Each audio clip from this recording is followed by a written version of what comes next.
Welcome back to the Midnight Library.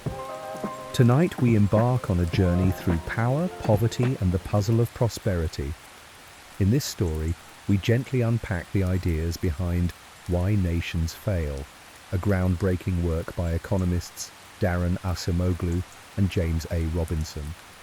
Together, they spent years investigating a fundamental question.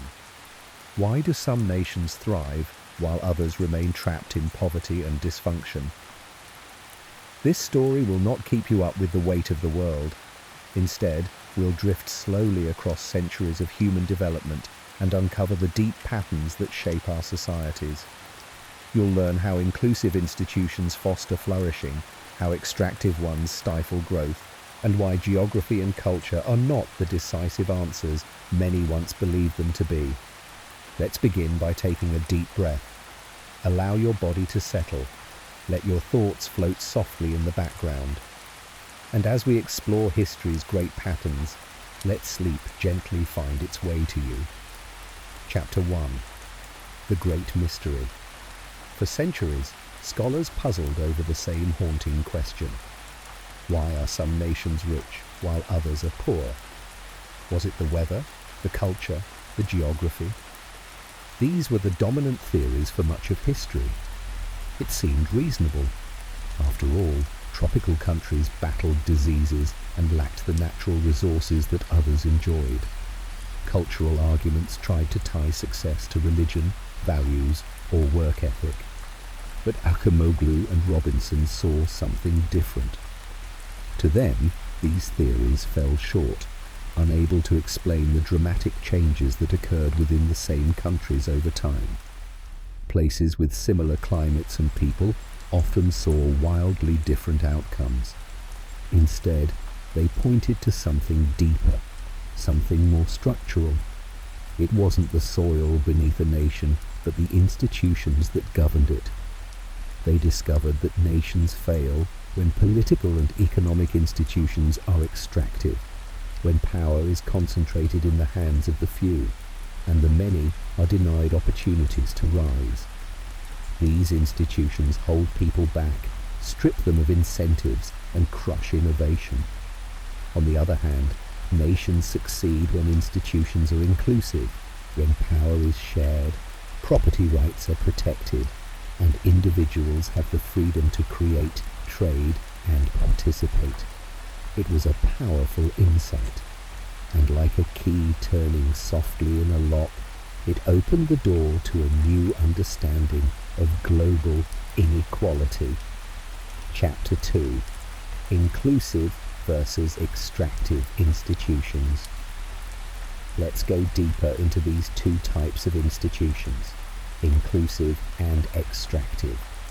Inclusive institutions encourage participation by the many. They establish laws that protect individuals, create a level playing field, and invest in public services like education. They give people a stake in society and a reason to work hard, invent, and dream. In contrast, extractive institutions are built to serve the few. They concentrate power, extract wealth from the masses, and suppress dissent. Such societies often rely on fear or force. They discourage innovation because it threatens the status quo. The authors give us vivid examples. Take North and South Korea, same people, same geography, but vastly different outcomes. After the Korean War, the North established a centralized dictatorship with strict control over the economy and no private enterprise. The South, though initially poor and authoritarian, gradually opened up. Over time, it built inclusive institutions that supported education, innovation, and entrepreneurship.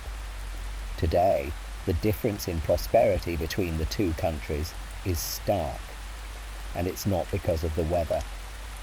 Another example comes from the colonial Americas. In North America, European settlers had little to extract and were forced to build communities based on mutual cooperation. In South America, however, The Spanish established extractive regimes that exploited indigenous populations for gold and labor.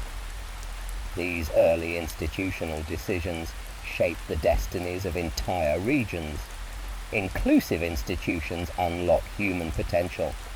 Extractive ones trap it. Chapter 3. Why change is so hard.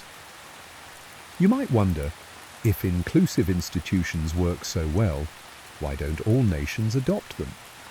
It's a fair question, and it gets to the heart of why nations fail. The answer lies in what the authors call the political trap. When elites control a nation's wealth and power, they have little reason to change the system. Even if change would benefit society as a whole, it threatens their position. So they resist reform, often aggressively. This resistance creates what's known as a vicious cycle. Extractive institutions protect themselves. They limit education, suppress dissent, and weaken independent voices. Over time, they become harder and harder to dismantle. On the flip side, inclusive institutions often create a virtuous cycle.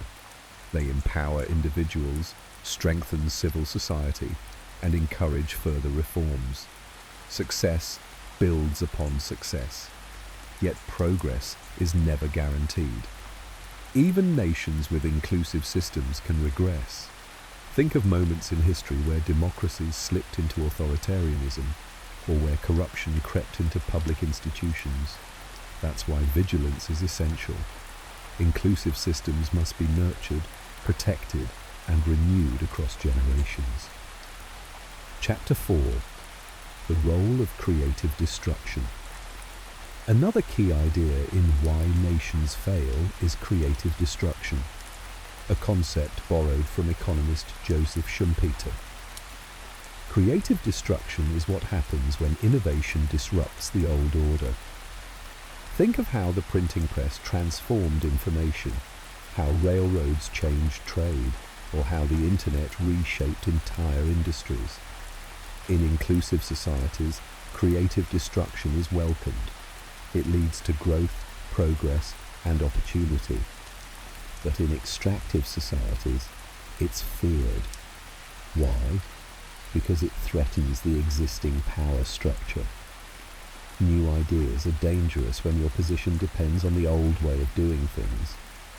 So rulers in extractive regimes often suppress innovation, killing potential breakthroughs before they can take root. This is one reason why some nations fall behind.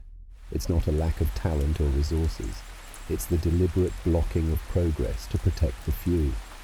When we encourage creativity and let new ideas flourish, we build a more dynamic society. But when innovation is strangled by fear or control, we all lose.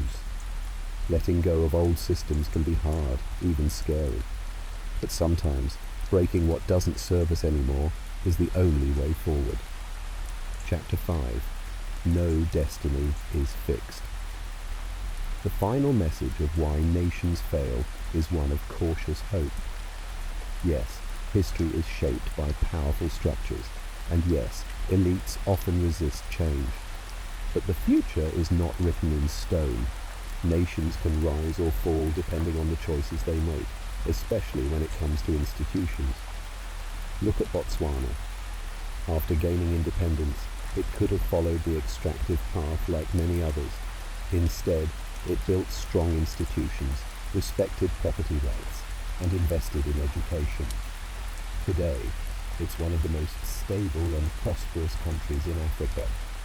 Or consider how revolutions have, at times, overthrown oppressive regimes and replaced them with more inclusive systems, though the outcome depends on what follows, not just what is overthrown. Acemoglu and Robinson remind us, there's no magic bullet.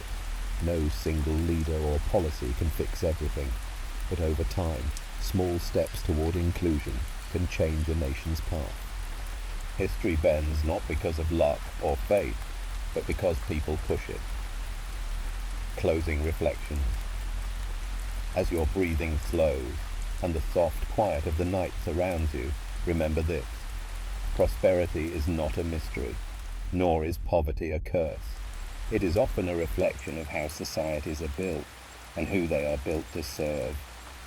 And though the patterns of history are deep, they are not unchangeable. With time, with courage, and with vision, even the most entrenched systems can be transformed. Here at the Midnight Library, we transform the world's greatest business, political, and personal development books into soothing bedtime stories, so that your subconscious mind can absorb timeless ideas while your conscious mind rests. Thank you for joining us on this journey through Why Nations Fail. May your thoughts tonight drift not toward fear of failure, but toward the possibilities of building something better in your life, your work, and your world. Good night, and sweet dreams.